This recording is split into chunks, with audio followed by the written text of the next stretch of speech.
দীপ্ত, বাবা দীপ্ত। শ্রুতি, এগুলো কি? আর এরা এখানে কি করে? আর এদের হাতে এসব কি? এটা চিনলেন না? এটা কুমড়া, মানে মিষ্টি কুমড়া, আমার ক্ষেতের একদম চাষ করা কুমড়া। আর এটা দেখছেন না, এটা হাঁস, আমার বাড়ির পোষা দেশি হাঁস। হ্যাঁ, 8 মাস ধরে এই হাঁস আমরা পালছি। আমার দীপ্ত কচু দিয়ে এই হাঁস দিয়ে রান্না করলে ও খুব পছন্দ করে। আর এই কুমড়া চিংড়ি মাছ রান্না করলে ও যে কি পছন্দ করে না। আর এই শাক দিয়েও চিংড়ি মাছ দিয়ে রান্না করতে হবে, ও খুব পছন্দ করে। আর ওই নারকেল নিয়ে আসছি, ওটা দিয়ে পিঠা বানিয়ে খাওয়াবো আমার ছেলেকে। তাও আবার মায়ের হাতে রান্না। এই যে আমার হাতে দেখছেন, এই হলো নারকেল। ডাব পাকলে নারকেল হয়, একটা ফলের দুটো নাম, তাও আবার আমাদের নিজেদের গাছের। Shut up! এগুলো আমি খুব ভালো করেই চিনি। এইগুলো নোংরা নিয়ে ভিতরে ঢুকেছেন কেন? কে এইগুলো পরিষ্কার করবে? যান, এগুলো নিয়ে বাইরে যান। কেন এগুলা নিয়ে আমরা বাইরে যাব কেন? এগুলো তো খাঁটি জিনিস। আমরা জানি যে এগুলো খাঁটি জিনিস, কিন্তু এগুলো কেটে কুটে পরিষ্কার করবে কে? আমরা সবকিছু তো বাজার থেকে কেটে কুটে পরিষ্কার করে নিয়ে আসি। ও, এই কথা। এগুলো নিয়ে আপনারা একদম চিন্তা করবেন না, এগুলো কাটাকাটি করে একদম পরিষ্কার আমরাই করে দেব। দীপ্ত কই? দীপ্তকে দেখছি না। সে আজ একটা ইমার্জেন্সি অপারেশনে গিয়েছে। অপারেশন? কিসের অপারেশন? সে তো আমাদের মোবাইলে বলল সে একজন পুলিশ অফিসার, কিন্তু সে আবার ডাক্তার হলো কবে? Oh shit! এ তো দেখি পুরা গোষ্ঠী শুদ্ধ খ্যাত। এই অপারেশন ডাক্তারি অপারেশন না, দীপ্ত একটা মিশনে গেছে, মানে একটা অপরাধী ধরতে গেছে। ও, এই কথা। ওকে আমরা ফোন করে বললাম যে আমরা আসছি, ডাক্তার দেখাবো। তা ও আমাদেরকে না বলে অপারেশন করতে চলে গেল। এবার কি বুঝতে পেরেছো তোমার ছেলেকে গাধা আর ছাগল কেন বলি? হ্যাঁ বৌমা, আমরা যে আসবো এই কথা কি দীপ্ত বলে গেছে, নাকি ছাগলটা তাও বলে যায়নি? খবরদার, দীপ্তকে নিয়ে একটাও বাজে কথা বলবেন না। আপনারা জানেন দীপ্ত কত বড় পুলিশ অফিসার? জানবেনই বা কিভাবে? আপনি তো একটা গাইয়া খ্যাত ভূত। শ্রুতি, এসব আমার একদম সহ্য হচ্ছে না। তুই কি করবি কর এদেরকে। এই যে বিয়ান, কথাবার্তা ভালোভাবে বলবেন। সে প্রথম থেকে আমাদেরকে ছোট লোক, গাইয়া, খ্যাপ এসব বলেই যাচ্ছে। কেন এসব কেন বলছেন? ছোট লোকদের ছোট লোক বলবে না তো কি বলবে? শ্রুতি, এরা যদি দীপ্তর আত্মীয় না হয়ে তোর বাবার বাড়ির আত্মীয় হতো না, কখন আমি এদেরকে ঘাট ধাক্কা দিয়ে বের করে দিতাম। মা, তুমি এসব কি শুরু করলে? চুপ করো না। আপনারা ভেতরে আসুন, ফ্রেশ হন, তারপর আপনাদের সঙ্গে কথা বলবো। মা, ঘরে চলো।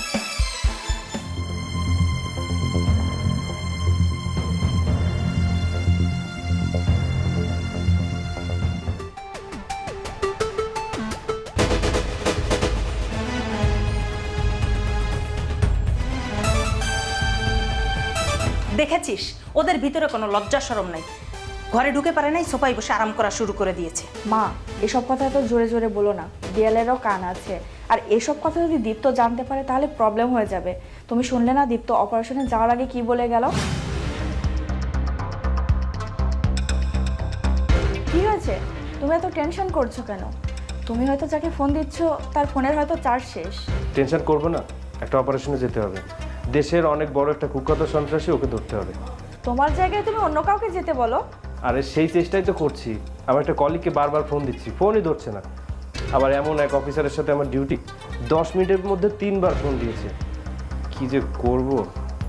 আচ্ছা শোনো, ওই আমার আসতে কাল দুপুর হয়ে যেতে পারে। বাবা মা আসলে হ্যান্ডেল করতে পারবে তো? কেন পারবো না বলো?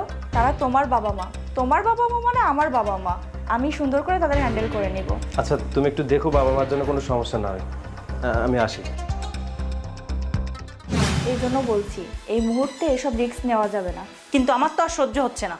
এসেছে ডাক্তার দেখানোর নাম করে আমার জামাইয়ের লাখ লাখ টাকা নষ্ট করে দেওয়ার জন্য। তাতে কি হয়েছে মা? তাদের সন্তানের টাকা তারা খরচ করবে, তাতে অসুবিধা কি? তুই হয়েছিস তোর বাবার মতো গাধা। এখন যদি টাকা পয়সা এভাবে নষ্ট করিস, ভবিষ্যতে কি করবি? ভাবি, ভাবি, ও আপনি এখানে? আর আমি আপনাকে সব জায়গায় খুঁজে বেড়াচ্ছি। এই ছেলে, কারো রুমে ঢুকতে হলে যে কারো পারমিশন নিয়ে ঢুকতে হয়, এতটুকু জানো না? জানবে কিভাবে? তুমি তো গ্রামের গাইয়া খ্যাত। মা তুমি থামো তো। আচ্ছা কি হয়েছে বলো। আব্বা আম্মা আমরা সবাই হাত মুখ ধুয়ে বসে আছি, আমাদেরকে খেতে দিবেন না? আর শুনুন মা, দিনের বেলা আপন জনের ঘরে ঢুকতে পারমিশন লাগে না। আর তাছাড়া সে তো আমার ভাবি, আমার ভাইয়ের বউ। ছোট লোকের বাচ্চা আবার আমাকে জ্ঞান দিয়ে গেল, দেখেছিস? মা, ও ছোট মানুষ, ওর সঙ্গে তুমি এরকম ব্যবহার না করলেও পারতে। আচ্ছা, তুই কি চাচ্ছিস আমি চুপ করে থাকি? আমি চুপ করে থাকলে তোর অনেক বড় ক্ষতি হয়ে যাবে। মা, তুমি কেন বুঝতে পারছো না? যা করতে হবে ঠান্ডা মাথায় করতে হবে। তুমি হচ্ছে দীপ্তর শাশুড়ি আর ওরা হচ্ছে ওর মা বাবা, তাই যা করতে হবে সব ঠান্ডা মাথায় ভেবে চিন্তে করতে হবে। যাই হোক, এখন বাদ দাও, চলো এখন ওইদিকে সামলাই।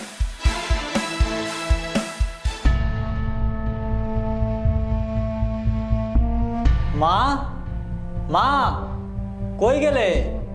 একটু তাড়াতাড়ি আসো, খুব ক্ষুধা লেগেছে। এ কি, তোমরা ফ্লোরে বসে খাচ্ছ কেন? বৌমা, আমরাও তো টেবিলে বসে খেতে পারতাম। ইস, কত শখ! গ্রামের গাইয়া খেত আবার টেবিলে বসে খাবে। যেখানে খেতে দিয়েছি ওখানে বসে খান, না খেলে খেতে হবে না। এসব আপনারা কি বলছেন? আহা, তাতে কি হয়েছে? বসো না, বসো, এখানে বসেই খেয়ে নিই।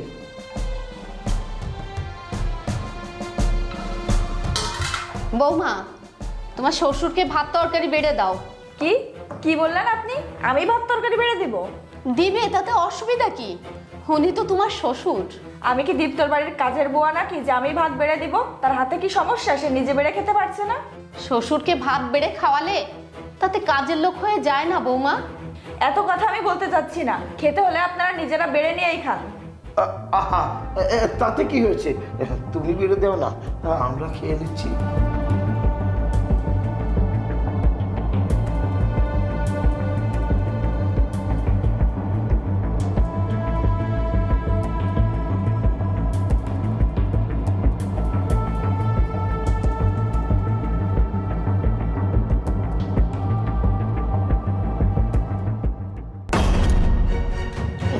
তো কথা বাসি তো আমার মনে হচ্ছে। হ্যাঁ বাবা, মনে হচ্ছে 2 দিনের পচাবাসি খাবার। মা, তুমি একটু দেখো তো। তাই তো, এ তো পচা বাসি খাবার। আচ্ছা বৌমা, তোমরা কি করে পারলে আমাদের পচা বাসি খাবার দিতে? আচ্ছা, তোমরা এমন কেন করলে? তোমরা কি মানুষ? না, আমরা মানুষ না, শুধু আপনারাই মানুষ। আপনাদের যে খেতে দিয়েছি এটাই বেশি। খেতে আর দিলেন কোথায় বিয়ান? এসব খাবার কি মানুষে খায়? যেটা দিয়েছি ওটা খেলে খান, না খেলে বাড়ি থেকে বেরিয়ে যান। এই তো আসল কথা বলে দিয়েছেন। আপনারা মা মেয়ে চাচ্ছেন না যে আমরা এখানে থাকি, কিন্তু একটা কথা শুনে রাখুন বিয়ান, আমার ছেলে না আসা পর্যন্ত আমরা এখান থেকে যাব না। দরকার হয় আমরা নিজেরা রান্না করে খাবো। আপনাদের যা মন চায় আপনারা তাই করুন। মা, চলো তো এখান থেকে।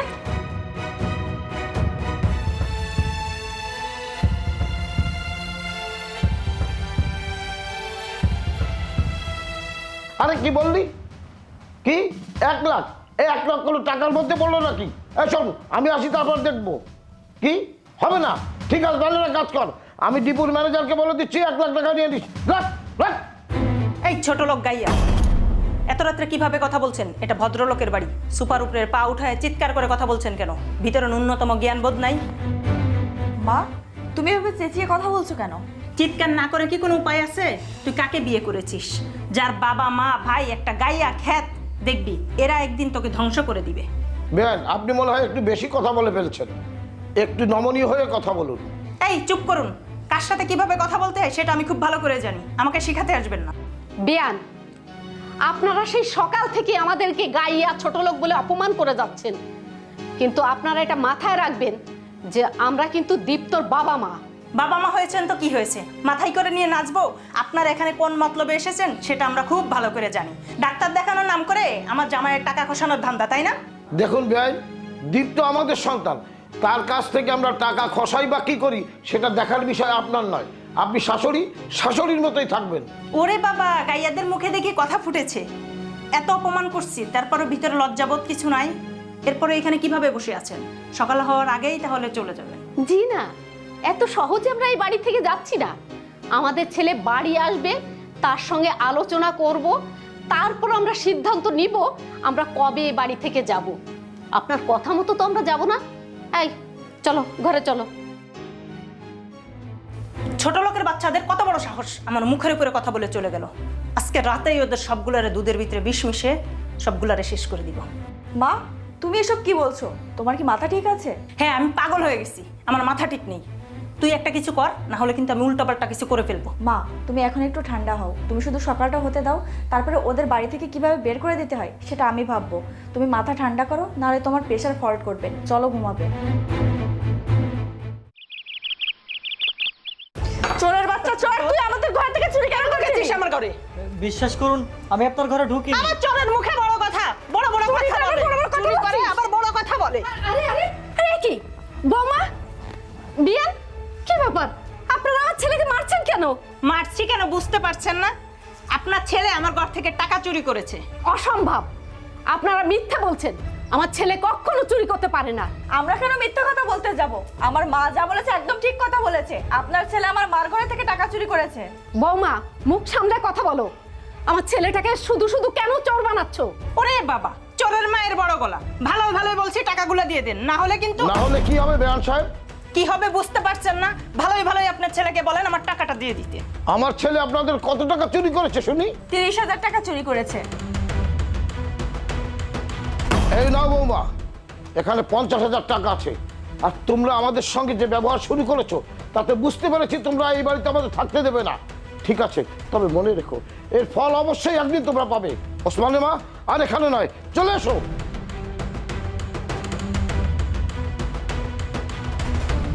দেখেছো মা, কিভাবে বুদ্ধি খাটিয়ে ওদের বাড়ি থেকে বের করে দিলাম, তারপরে 50,000 টাকা উদ্ধার করে নিলাম। একেই বলে সাপও মরলো লাঠিও ভাঙলো না। চলো ভেতরে চলো।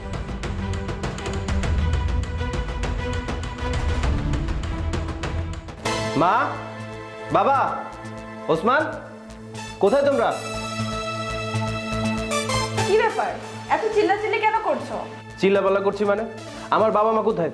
ওসমান কোথায়? বাবা, কিভাবে যে বলি, তোমার বাবা মা ভাই আমাদের বাড়ি থেকে টাকা চুরি করে পালিয়েছে।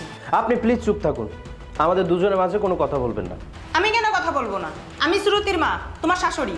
আপনি আমার শাশুড়ি বিদায় এতক্ষণ চুপ করেছিলাম, সম্মান দিয়েছি। চুপ করে থাকুন, কোনো কথা বলবেন না, না হলে কিন্তু আপনাকেও ছেড়ে কথা বলবো না। কি করবে তুমি? মারবে? পারলে মারো তো, দেখি তোমার কত বড় সাহস। তোমার বাবা মা তো একটা চোর, তারা রাতের অন্ধকারে আমাদের বাড়ি থেকে টাকা চুরি করে চলে গিয়েছে। আর এই কথা বলাতে আমাদের সমস্যা হয়ে গেছে না? শ্রুতি, আমার বাবা মাকে নিয়ে একটাও বাজে কথা বলবে না। দীপ্ত, তুমি আমার মেয়ের গায়ের একবারও হাত তুলবে না।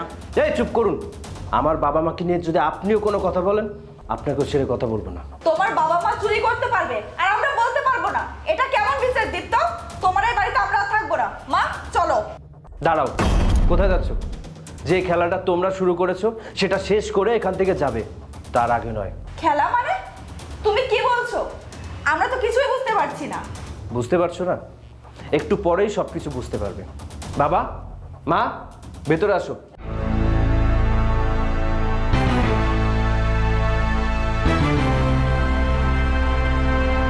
আরে এই তো সেই চোরগুলো, তুমি এদেরকে কোথায় পেলে? Mind your language. একবার আমার বাবা মাকে চোর বলেছো, তার জন্য একটা থাপ্পড় মেরেছি। আবার কোন সাহসে খারাপ কথা বলছো? তুমি চেনো উনিকে? উনি আলী মোল্লা, আমাদের গ্রামের রানিং চেয়ারম্যান।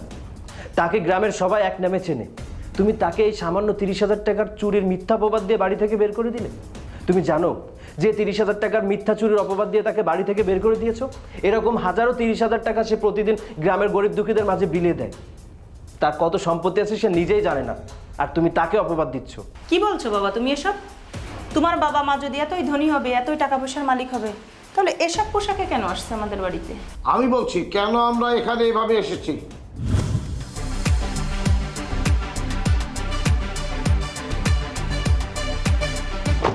দীপ্তর মা, তাড়াতাড়ি চলো, পায়ে হেঁটে যেতে হবে, বাড়ি কিন্তু এখনো বেশ দূর। আচ্ছা, আমি একটা জিনিস বুঝতে পারছি না, আমাদের এত টাকা পয়সা গাড়ি বাড়ি থাকতে আমরা কেন এই নর্মাল পোশাক পরে আছি? এবং এই যে কুমড়া শাক, কুমড়া, তারপরে এই যে নারকেল, হাঁস, এইসব নিয়ে কেন আমরা ও বাড়িতে যাচ্ছি বলো তো? হ্যাঁ বাবা, তুমি গাড়িতে রাস্তা পর্যন্ত এসে গাড়িটা ছেড়ে দিলে, এখন আমরা এত দূর হেঁটে কিভাবে যাব? তুমি তো গাড়িটা নিয়ে গেলেও পারতে। দেখ, দীপ্ত আমাদেরকে না জানিয়ে একা একাই বিয়ে করেছে। আমরা জানি না ওর বউর মন মানসিকতা কেমন, ওর পরিবারের মন মানসিকতা কেমন, এটা যাচাই বাছাই করে দেখা তো দায়িত্ব আমাদেরই। তো শোন, এই ব্যাপারে তোরা আমাদেরকে না করতে পারবি না। যেভাবে হোক আমি এটা যাচাই বাছাই করে দেখবো, এটা আমার দায়িত্ব এবং কর্তব্য। আচ্ছা ঠিক আছে বাবা, চলো তাহলে। ঠিক আছে, তুমি যেটা ভালো মনে করো সেটাই করো। চলো। এখন কি বুঝতে পেরেছেন আমরা কেন এখানে এভাবে এই পরিবেশে এসেছি? আমার ছেলেকে আমি অনেক কষ্ট করে লেখাপড়া শিখিয়েছি, এখন সে আমাদেরকে সাথে না নিয়ে বিয়ে করেছে। কাকে বিয়ে করেছে, কোন পরিবারে বিয়ে করেছে, বাবা হিসেবে এটা দেখার দায়িত্ব অবশ্যই আমাদের আছে। তাই তো আমরা এই নাটকটা সাজাতে বাধ্য হয়েছি। আজকে এই নাটকটা আমরা না সাজালে কখনোই বুঝতে পারতাম না যে আপনাদের মন মানসিকতা এত নিচু। কি মানে বিআই, আসলে আমাদের এরকম ব্যবহার করা আপনাদের সাথে উচিত হয় নাই। আমাদেরকে ক্ষমা করে দিন। বাহ, কি দারুণ নিখুঁত অভিনয় আপনার। যখন জানতেন আমার বাবা মা গ্রামের গায়া খ্যাত, তাদের সাথে যা না তাই ব্যবহার করেছেন। আর এখন যখন জানতে পেরেছেন সে পাওয়ারফুল এবং টাকা পয়সার মালিক, কত আদর করে কথা বলছেন। আচ্ছা, আপনারা এমন কেন বলুন তো? টাকা পয়সা, অর্থ সম্পদ এগুলো দিয়ে মানুষকে কেন বিচার করেন? টাকা পয়সায় কি সব? আপনি কি বলতে পারবেন আপনি মারা যাওয়ার পরে এই টাকা পয়সা আপনি কবরে নিয়ে যাবেন? পারবেন না। সেজন্য পোশাক দেখে কাউকে বিচার করতে হয় না, আর অর্থ সম্পদ দিয়ে মানুষকে মাপতে হয় না। আর তোমাকে যে আমি কি বলবো আমি নিজেই বুঝতে পারছি না। তোমার মতো একটা মেয়েকে যে ভালোবেসে বিয়ে করেছি, এটা ভাবতেই নিজের কাছে নিজের ঘৃণা লাগছে। কিসের কমতি রেখেছিলাম তোমার? যখন যা চেয়েছো সব এনে দিয়েছি। বিনিময়ে একটা জিনিস চেয়েছিলাম, আমার বাবা মা যখন আসবে তাদের সাথে একটু ভালো ব্যবহার করবে। এটাই ভালো ব্যবহারের নমুনা। দীপ্ত, বিশ্বাস করো আমি এমনটা কখনো করতে চাইনি। মাই আমাকে বাধ্য করেছে।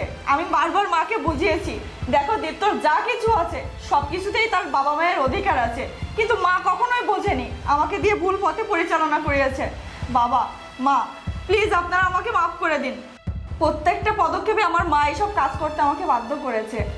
প্লিজ দীপ্ত, তুমি আমাকে ক্ষমা করে দাও। আমার কাছে ক্ষমা চেয়ে কোনো লাভ নেই। যাদের সাথে দুর্ব্যবহার করেছো তাদের কাছে ক্ষমা চাও। থাক, আমার কাছে আর ক্ষমা চাইতে হবে না। এই বাড়িতে প্রথমে এসেই বুঝতে পেরেছি তুই এই সব অমানুষদের সঙ্গে সংসার করছিস। আমার যা বোঝার বোঝা হয়ে গেছে। চলো, এই বাড়িতে আর এক মুহূর্ত নয়, চলো। দাঁড়াও বাবা, তোমরা কোথায় যাবে? যদি এই বাড়ি থেকে কাউকে বেরিয়ে যেতে হয় তাহলে এরা দুজন যাবে। এভাবে কোনো সমস্যার সমাধান হয় না রে দীপ্ত। তাহলে তুমি যেটা বলবে সেটাই হবে। আমি তোমার কথার বাইরে যাব না। তুমি যে সিদ্ধান্ত নেবে আমি সেটা মাথা পেতে নেব। আমার কথা শুনবি তাহলে? ঠিক আছে, রাকিব ভেতরে আয়। এখানে তোর কাবিনের 5 লক্ষ টাকা আছে, আর তোর স্ত্রীর খোঁজ বাবদ 3 মাস 10 দিনের আরো 3 লক্ষ টাকা আছে, মোট 8 লক্ষ টাকা। এই টাকার মালাটা এক্ষুনি তুই তোর স্ত্রীর গলায় পরিয়ে দিবি, আর এখনই গিয়ে তুই আমার সঙ্গে কাজী অফিসে গিয়ে ওকে তালাক দিবি। আয় আমার সঙ্গে। ঠিক আছে বাবা। এই, কাজী অফিসে চলো। মা, এই টাকা আমার দরকার ছিল না, এই টাকা তোমার দরকার ছিল। তারা গ্রামের থেকে এসেছে, তার জন্য তুমি যা না তাই বলে অপমান করেছো। তুমি এটাও বলেছো তারা দীপ্তর টাকা খরচ করতে এসেছে। তুমি তো এখন নিজের চোখেই দেখতে পারছো যে তারা দীপ্তর টাকা খরচ করতে আসেনি, বরং তারা আরও টাকা দিতে এসেছে। এই টাকার দরকার আমার নেই। এই নাও দীপ্ত, চলো কাজী অফিসে চলো। না মা, যা কিছু হয়েছে আমার জন্য হয়েছে। আমার কথাই তুই এসব করেছিস, যা শাস্তি হওয়ার আমার হবে। তুই আমাকে যা বলবি আমি তাই মাথা পেতে নেব। তোমার জন্যই সব কিছু হয়েছে। তোমার জন্য আমার সংসারে আজ এত বড় একটা দুর্ঘটনা ঘটতে যাচ্ছিল। আমি চাই তুমি আমার বাড়ি থেকে বের হয়ে যাও, আর কোনোদিন এই বাড়িতে আসবে না। এসব কি বলছিস মা তুই?